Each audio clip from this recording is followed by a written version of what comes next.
ನಮಸ್ತೆ ಎಲ್ರಿಗೂ. ಎಲ್ಲರೂ ಹೇಗಿದ್ದೀರಾ? ಎಲ್ಲರೂ ಚೆನ್ನಾಗಿದ್ದೀರಾ ಅಂತ ಭಾವಿಸ್ತಾ welcome back to my Geetha Jai vlogs channel. ನಾನು ನಿಮ್ಮ ಸಂಗೀತ.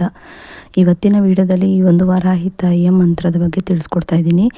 ಈ ಒಂದು ಮಂತ್ರವನ್ನು ಪಠಿಸೋದ್ರಿಂದ ನಮಗೆ ಧೈರ್ಯ ಅನ್ನೋದು ಹೆಚ್ಚಾಗ್ತಾ ಹೋಗುತ್ತೆ. ಹಾಗೆ ಯಾವುದೇ ಒಂದು ಕೆಲಸ ಕಾರ್ಯಗಳು ಅರ್ಧದಲ್ಲೇ ನಿಂತು ಹೋಗಿದ್ರೆ ಅಥವಾ ಏನಾದರೂ ಒಂದು ಶುಭ ಕಾರ್ಯಗಳನ್ನು ಮಾಡುವಾಗ ಮಧ್ಯೆ ಮಧ್ಯೆ ಅಡೆತಡೆಗಳು ಬರ್ತಾ ಇದ್ದರೆ ಆ ಒಂದು ಸಂದರ್ಭಗಳಲ್ಲಿ ಈ ಒಂದು ಮಂತ್ರವನ್ನು ಹೇಳ್ಕೊಳ್ಳೋದ್ರಿಂದ ಕೂಡ ತುಂಬಾ ನಮಗೆ ಫಲಗಳು ಸಿಗುತ್ತೆ ಅಂತಲೇ ಹೇಳ್ಬೋದು. ಹಾಗೆ ಆ ಒಂದು ಅಡೆತಡೆಗಳು ದೂರ ಆಗಿ ನಮಗೆ ಏನನ್ನು ಒಂದು ಕೆಲಸ ಮಾಡೋಕ್ಕೆ ಹೊರಟಿರ್ತೀವಿ ಅದರಲ್ಲಿ ಯಶಸ್ಸು ಅನ್ನೋದನ್ನು ಪಡ್ಕೊಬೋದಾಗಿರುತ್ತೆ.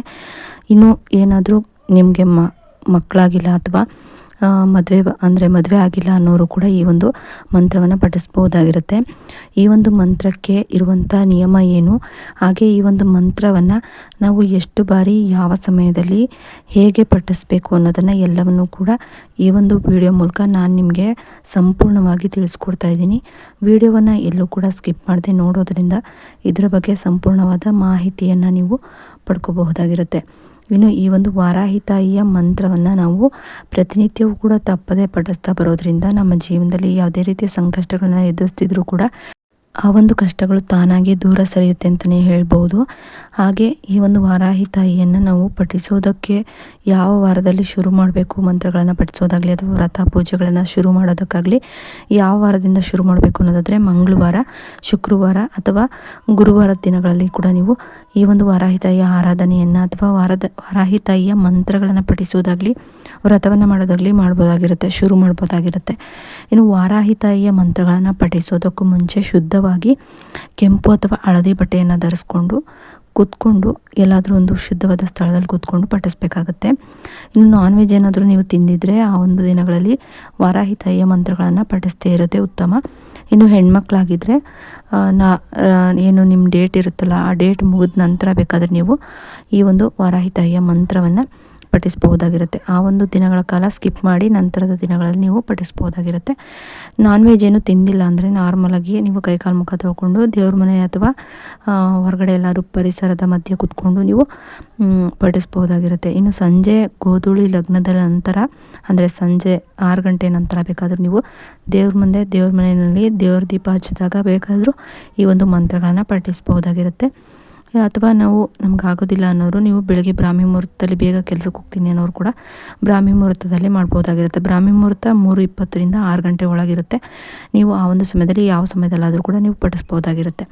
ಇಲ್ಲ ನಮಗೆ ಇದು ಯಾವ ಸಮಯದಲ್ಲೂ ಪಠಿಸೋದಕ್ಕಾಗೋದಿಲ್ಲ ಅನ್ನೋರು ಟ್ರಾವೆಲ್ ಮಾಡ್ತಾ ಇದ್ದೀವಿ ಅನ್ನೋರು ಕೂಡ ನೀವು ಟ್ರಾವೆಲ್ ಮಾಡ್ತಾನೂ ಕೂಡ ಕಣ್ಣು ಮುಚ್ಚಿ ಧ್ಯಾನ ಮಾಡಿ ನಂತರ ಈ ಒಂದು ಮಂತ್ರವನ್ನು ಪಠಿಸ್ಬೋದಾಗಿರುತ್ತೆ. ಕಣ್ಮುಚ್ಚಿ ಧ್ಯಾನ ಮಾಡಿ ಈ ಮಂತ್ರಗಳನ್ನು ಪಠಿಸ್ತಾ ಬರೋದರಿಂದ ನಮಗೆ ಪಾಸಿಟಿವ್ ಎನರ್ಜಿ ಅನ್ನೋದು ಹೆಚ್ಚಾಗ್ತಾ ಹೋಗುತ್ತೆ. ಆಗ ನಾವು ಏನೇ ಒಂದು ಮಂತ್ರಗಳನ್ನು ಪಠನೆ ಮಾಡೋದಾಗಲಿ ಅಥವಾ ಏನೇ ಒಂದು ಮಾಡಿದ್ರೂ ಕೂಡ ನಮಗೆ ಸಿದ್ಧಿಸುತ್ತೆ. ಇನ್ನು ಆ ಮಂತ್ರ ಬಂದು ಹೀಗಿರುತ್ತೆ: ಓಂ ಶ್ರೀಂ ಐಂ ಗ್ಲೌಂ ನರ್ಪವಿ ನಮೋ ನಮಃ. ಓಂ ಶ್ರೀಂ ಐಂ ಗ್ಲೌಂ ನರ್ಪವಿ ನಮೋ ನಮಃ. ಓಂ ಶ್ರೀಂ ಐಂ ಗ್ಲೌಂ ನರ್ಪವಿ ನಮೋ ನಮಃ. ಓಂ ಶ್ರೀಂ ಐಂ ಗ್ಲೌಂ ನರ್ಪವಿ ನಮೋ ನಮಃ. ಈ ರೀತಿಯಾಗಿ ನಾವು ಪ್ರತಿನಿತ್ಯವೂ ಹೇಳ್ಕೊಳ್ತಾ ತಾಳ್ಮೆಯನ್ನು ವಹಿಸ್ಕೊಂಡು ಈ ಒಂದು ಮಂತ್ರವನ್ನು ಪ್ರೀತಿಯಿಂದ ಭಕ್ತಿಯಿಂದ ಹೇಳ್ಕೊಳ್ತಾ ಬಂದರೆ ನಮ್ಮ ಜೀವನದಲ್ಲಿ ಎಂಥದ್ದೇ ಕಷ್ಟಗಳಿರಲಿ ದೂರ ಆಗುತ್ತೆ ಅಂತಲೇ ಹೇಳ್ಬಹುದು. ಕೆಲವರು ನಮ್ಗೆ ಹಾಗೇ ಇಲ್ಲ ಅಂತ ಹೇಳ್ತೀರಾ, ಆದರೆ ನೀವು ಮನಸ್ಸಿಟ್ಟು ಶ್ರದ್ಧಾ ಭಕ್ತಿಯಿಂದ ಪಾಸಿಟಿವ್ ಮೈಂಡ್ಸೆಟ್ಟಲ್ಲಿ ಮಾಡಿದ್ರೆ ಯಾವುದು ಕೂಡ ಆಗೋದಿಲ್ಲ ಅನ್ನೋ ಮಾತೇ ಇಲ್ಲ, ಹಾಗೆ ಆಗುತ್ತೆ. ಯಾಕಂದರೆ ನಾನು ಕೂಡ ಮಾಡಿ ನೋಡಿದ್ದೀನಿ, ಹಾಗಾಗಿ ನಿಮಗೆ ಮಾಡಿ ನೋಡಿದ ಮೇಲೆ ನಿಮಗೆ ಹೇಳ್ತಾ ಇರೋದು. ಹಾಗಾಗಿ ನೀವು ಕೂಡ ಪಾಸಿಟಿವ್ ಆಗಿ ಮೈಂಡಲ್ಲಿ ನೀವು ಪಾಸಿಟಿವ್ ಆಗಿ ಇಟ್ಕೊಂಡು ಪಾಸಿಟಿವ್ ಆಗಿ ಫೀಲ್ ಮಾಡಿಕೊಂಡು ಪಾಸಿಟಿವ್ ಆಗಿ ಖುಷಿಯಾಗಿ ನೀವು ಈ ಒಂದು ಏನು ಮಂತ್ರಗಳನ್ನ ಹೇಳ್ಕೊಳ್ಳೋದಾಗಲಿ ಅಥವಾ ಪಾಸಿಟಿವ್ ಆಗಿ ಹೇಳ್ಕೊಬೇಕು. ನೀವು ಏನೇ ಒಂದು ಕೆಲಸ ಮಾಡಬೇಕಾದ್ರೂ ಅಯ್ಯೋ ನನ್ನ ಕೈಲಿ ಆಗೋದಿಲ್ಲ, ಇದಾಗುತ್ತಾ ಇಲ್ವಾ ಅನ್ನೋದು ಡೌಟ್ ಇಟ್ಕೊಂಡು ಮಾಡಿದ್ರೆ ಯಾವುದು ಕೂಡ ಆಗೋದಿಲ್ಲ. ಇದು ಆಲ್ರೆಡಿ ಆಗಿದೆ, ನನಗೆ ಸಿಕ್ಕಿದೆ ಅನ್ನೋ ರೀತಿಯಲ್ಲಿ ನೀವು ಮಾಡಿ ಯಾಕೆ ಆಗೋದಿಲ್ಲ, ಹಾಗೆ ಆಗುತ್ತೆ, 100% ಹಾಗೆ ಆಗುತ್ತೆ. ನೀವು ಅಂದ್ಕೊಂಡಿದ್ದನ್ನು ನೀವು ಪಡ್ಕೊತೀರ. ಹಾಗೆ ಈ ಒಂದು ಮಂತ್ರ ಹೇಳ್ಕೊಳ್ತಾ ನೀವು ಪ್ರತಿನಿತ್ಯವೂ ಕೂಡ ದೇವಿಯ ಆರಾಧನೆ ಮಾಡ್ತಾ ಬನ್ನಿ. ದೇವಿಯ ಅನುಗ್ರಹ ಕೂಡ ನಿಮ್ಗೆ ಆಗುತ್ತೆ ಅಂತ ಹೇಳ್ತಾ ಡೈಲಿ ಮಿಸ್ ಮಾಡದೆ ಒಂದು 15 ನಿಮಿಷನಾದರೂ ಮೆಡಿಟೇಷನ್ನ ಮಾಡಿ. ಇಲ್ಲ ನಿಮ್ಮ ವಯಸ್ಸು ಎಷ್ಟಿರುತ್ತೆ, ನಿಮ್ಗೆ ಈಗ 25 ಆದರೆ 25 ನಿಮಿಷ ಅಥವಾ 30 ಆದರೆ 30 ನಿಮಿಷ ಈ ರೀತಿಯಾಗಿ ನೀವು ಮೆಡಿಟೇಷನ್ನ ಮಾಡಿಕೊಂಡು ನಂತರ ಪಾಸಿಟಿವ್ ಆಗಿ ನೀವು ಹೇಳಿಕೊಂಡು ನಂತರ ಈ ಮಂತ್ರಗಳನ್ನು ಹೇಳ್ಕೊಳ್ತಾ ಬರೋದ್ರಿಂದ ನೀವೇನು ಅಂದ್ಕೊಂಡಿರ್ತೀರ ಅದನ್ನು ನೀವು ಸಾಧಿಸೋದಕ್ಕೆ ಅನುಗ್ರಹವನ್ನು ಕೂಡ ಆಗುತ್ತೆ ಅಂತಲೇ ಹೇಳ್ಬೋದು. ಯಾಕಂದರೆ ಇದೇ ರಿಯಾಲಿಟಿ. ಈಗ ನೀವು ಈ ರೀತಿಯಾಗಿ ಬೇಡ್ಕೊಂಡ್ರೆ ಯೂನಿವರ್ಸ್ ಕೂಡ ನಿಮಗೆ ನೀವು ಕೇಳಿದ್ದನ್ನು ನಿಮಗೆ ಕೊಡ್ತಾರೆ. ಹಾಗಾಗಿ ನೀವೇನು ಅಂದ್ಕೊತೀರೋ ಮನಸ್ಸಲ್ಲಿ ಅದೇ ನಡೆಯೋದು. ನೀವೇನಾದರೂ ನೆಗೆಟಿವ್ ಆಗಿ ಅಂದ್ಕೊಂಡ್ರೆ ನೆಗೆಟಿವ್ ಆಗಿ ನಡೆಯುತ್ತೆ. ಆಗೋದಿಲ್ಲ ಅಂದರೆ ಆಗೋದಿಲ್ಲ, ಆಗುತ್ತೆ ಅಂದರೆ ಆಗುತ್ತೆ. ಹೀಗೆ ನಿಮಗೆ ಅದು ನಿಮ್ಮ ಕೈಯಲ್ಲೇ ಇರೋದು, ನಿಮ್ಮ ಮೈಂಡಲ್ಲೇ ಇರೋದು. ಹಾಗಾಗಿ ನೀವು ಜೊತೆಗೆ ದೇವರ ಅನುಗ್ರಹ ಕೊಡಬೇಕಲ್ವ. ಹಾಗಾಗಿ ಈ ಒಂದು ಮಂತ್ರ ಜೊತೆಗೆ ನೀವು ಈ ರೀತಿಯಾಗಿ ಬೇಡ್ಕೊಳ್ಳಿ.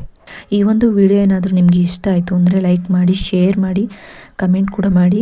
ಇನ್ನಷ್ಟು ಇಂತಹ ಮಾಹಿತಿಗಳನ್ನು ನೀವೇನಾದರೂ ತಿಳ್ಕೊಬೇಕು ಅನ್ನೋದಾದರೆ ನನ್ನ ಗೀತಾಜಿ ವ್ಲಾಗ್ಸ್ ಚಾನಲ್ನ ಸಬ್ಸ್ಕ್ರೈಬ್ ಮಾಡ್ಕೊಂಡು ವಿಡಿಯೋ ನೋಡಿ.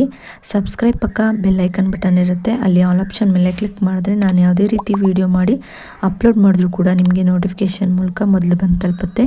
ಆಗ ನೀವು ನನ್ನ ವಿಡಿಯೋನ ಮಿಸ್ ಮಾಡದೆ ನೋಡ್ಬೋದಾಗಿರುತ್ತೆ. ವ್ಲಾಗು ಕೂಡ ಸಪೋರ್ಟ್ ಮಾಡಿ ಅಂತ ಕೇಳ್ಕೊಳ್ತಾ ವಿಡಿಯೋ ನೋಡಿದ್ದಕ್ಕಾಗಿ ಥ್ಯಾಂಕ್ ಯು ಫಾರ್ ವಾಚಿಂಗ್.